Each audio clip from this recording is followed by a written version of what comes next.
तो दोस्तों स्वागत है आपका फिर से हमारे इस चैनल में। तो फ्रेंड, इससे पहले लेक्चर में हम लोगों ने काफ़ी इंपॉर्टेंट टॉपिक को कवर अप किया, तो आप उसको देखने की कोशिश कीजिएगा। मैं उसका लिंक डिस्क्रिप्शन बॉक्स में प्रोवाइड करने की कोशिश करूंगा।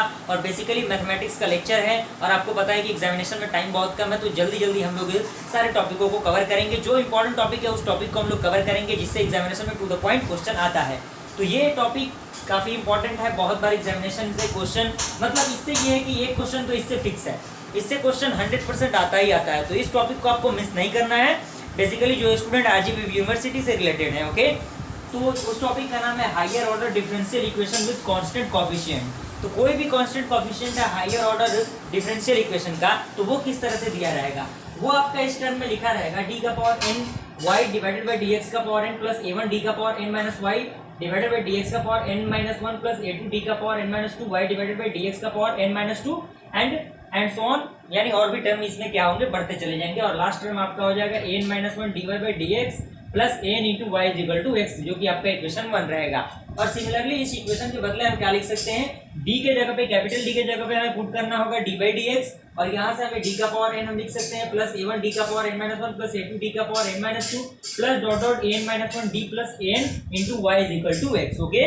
और इसके बाद हमें क्या करना होगा, इस टर्म में लिखने के बाद, इस टर्म में लिखने के बाद जो जनरल सॉल्यूशन होता है, जनरल सॉल्यूशन का जो फॉर्मूला होता है बेसिकली वो होता है y is equal to C F plus P I, जहाँ पे आपका सी एफ क्या है, कॉम्प्लीमेंट्री फैक्टर है, और आपका पी आई क्या है, पार्टिकुलर इंटीग्रल है। तो जो भी इक्वेशन आपको दिया रहेगा उसमें से आपको सबसे पहले सी एफ फाइंड करना होगा, उसके बाद आपको पी आई फाइंड करना होगा, और दोनों वैल्यू को क्या करना होगा, आपस में ऐड करना होगा। ऐड करने के बाद आपका फाइनली आंसर आ जाएगा। तो बात ये आता है कि हम सी एफ के वैल्यू को किस तरह से फाइंड करेंगे, तो उसके कुछ रूल होते हैं, कुछ नियम कानून होते हैं, जिनको फॉलो करना हमारे लिए जरूरी है।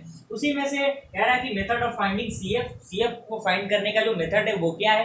तो नंबर 1 मेथड कह रहा है कि roots are equal and distinct, यानी जब रूट आपका क्या हो, इक्वल हो, रूट आपका क्या हो, रियल हो, और डिस्टिंक्ट हो यानी अलग अलग हो, यानी m1 m2 m3 एंड और भी टर्म हो सकते हैं। तो उसके लिए जो CF का फॉर्मूला होगा, बेसिकली जो CF का फॉर्मूला होगा वो आपका क्या हो जाएगा, वो आपका हो जाएगा C1 e का power m1x plus C2 e का power m2x plus C3 e का power m3x and so on.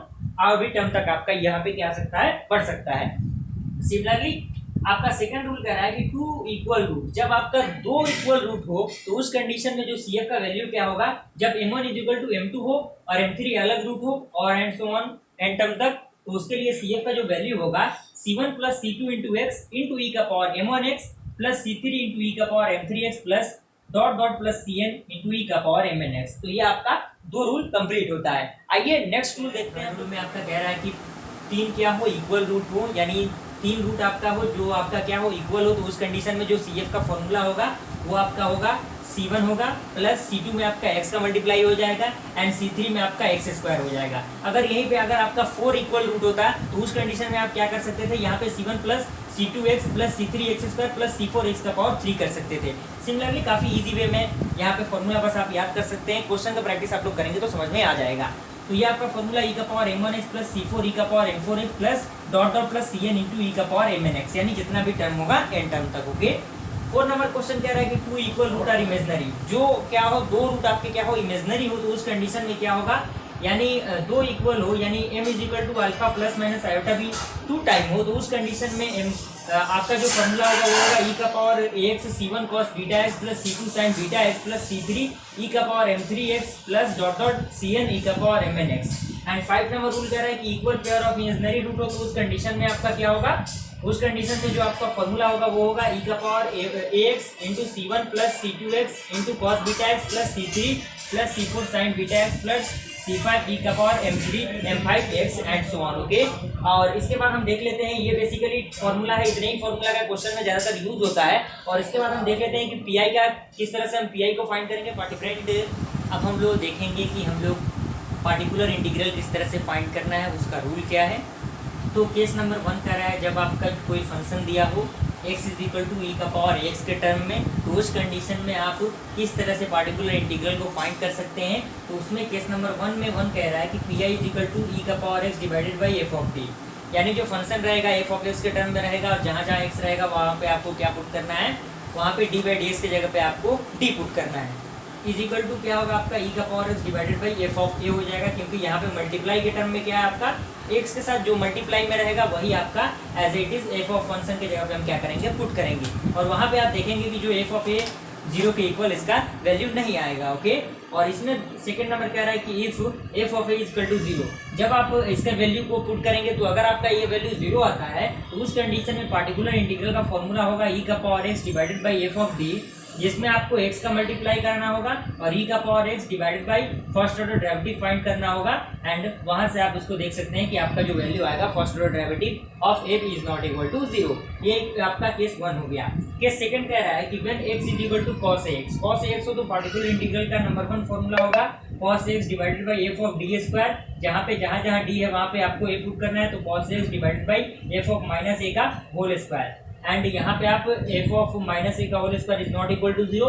And second कह रहा है कि if f of minus A square is equal to 0 then particular integral का formula cos ax divided by f of d का whole square is equal to x into cos ax divided by first order derivative minus A square. यहाँ पे आपका वही चीज आपका zero equal नहीं होगा। ओके, थर्ड नंबर रूल देखते हैं तो क्या कहते हैं फ्रेंड। ये आपका केस नंबर 3 है। इसमें कह रहा है कि जब आपका x जो फंक्शन दिया हो वो sin ax के टर्म में हो तो उस कंडीशन में पार्टिकुलर इंटीग्रल का जो फॉर्मूला होगा P I is equal to sine x divided by F of D square, और जहाँ पे डी है वहाँ पे आपको ए का यानी माइनस ए का होल स्क्वायर पुट करना होगा और वहाँ से sine X as it is रहेगा और यहाँ से आपको उस वैल्यू को पुट करके देख लेना है कि वो 0 के इक्वल तो नहीं आ रहा। अगर 0 के इक्वल आएगा तो उस कंडीशन में आपका जो फॉर्मूला होगा P I is equal to sine x divided by F of D का होल स्क्वायर, जहाँ पे आपको एक्स का मल्टीप्लाई कर देना है sine x divided by first order derivative minus A का होल स्क्वायर प्रोवाइडेड है। अगेन आपका अगर मान लीजिए कि अगर आप इस वैल्यू को पुट करते हैं first order derivative minus A का होल स्क्वायर, अगर उस कंडीशन में 0 आता है तो उसके अगेन आपको क्या करना होगा x का मल्टीप्लाई करना होगा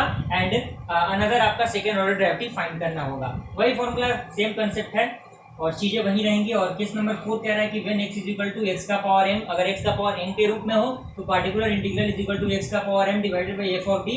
और यहाँ पे नोट देखिए कह रहा है कि एक फॉर्मूला जो है 1 माइनस x का पावर माइनस 1, उसका फॉर्मूला होगा 1 plus x plus x square plus x का power 3 and so on. And 1 minus x का पावर माइनस 2 का फॉर्मूला होगा 1 plus 2x plus 3x square plus 4x का पावर 3। एंड केस 5 कह रहा है कि when x is equal to e का power x into v where v is equal to f of x कोई function हो तो उस कंडीशन में particular integral is equal to e का power x into v divided by f of d and यहाँ पे e का power x v divided by f of d plus a। तो यहाँ पे मेनली टोटल 5 केस का ही use होता है मेनली बेसिकली सारे क्वेश्चंस में। तो क्वेश्चन के थ्रू हम एक क्वेश्चन के थ्रू समझ लेते हैं जैसे आपको सॉल्व करना है क्वेश्चन। तो फ्रेंड आपका लास्ट आपका ये क्वेश्चन कह रहा है कि solve the equation D square minus 4d plus 3 into Y equal to 0।